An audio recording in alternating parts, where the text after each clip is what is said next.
সাভার বিশ্ববিদ্যালয় কলেজ ছাত্র দলের সাবেক সভাপতি, সাভার পৌর ছাত্র দলের সাবেক সেক্রেটারি এবং ঢাকা জেলা যুব দলের সাবেক যুগ্ম সাধারণ সম্পাদক, ছাত্রদল কেন্দ্রীয় কমিটির সদস্য সাবেক আসিফুর রহমান খান, বর্তমানে সাভার পৌর বিএনপি নেতা আসিফুর রহমান খান। আমাদের মাঝে উপস্থিত আছেন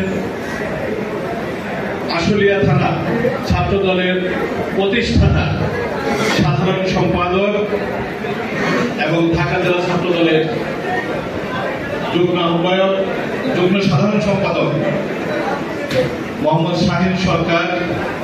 আমাদের মাঝে উপস্থিত আছেন আমাদের কামন্দিয়া ইউনিয়নে যার বাড়ি, যিনি ঢাকা জেলা যুব দলে ছিলেন, সাভার থানা যুব দলের সিনিয়র সহসভাপতি ছিলেন, এই সদ্য সাবেক কমিটির, এবং তিনি ওই যে আমাদের যে আসন ভাগাভাগির বিষয়টা আছে ওই বিষয়ে সে ওই কামন্দিয়া ইউনিয়নটা অন্য আসনে পড়ে গেছে, যে কারণে ওইখানেও সে দারুস সালাম থানা স্বেচ্ছাসেবক দলের সাধারণ সম্পাদক মিজানুর রহমান মিজান ভাই।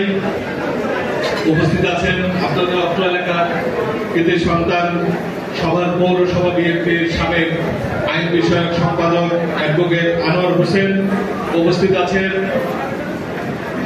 আমাদের সাভার পৌরসভা যুব দলের সাবেক সিনিয়র সহসভাপতি এবং ঢাকা জেলা যুব দলের যুগ্ম সাধারণ সম্পাদক যুবনেতা আব্দুল মান্নান।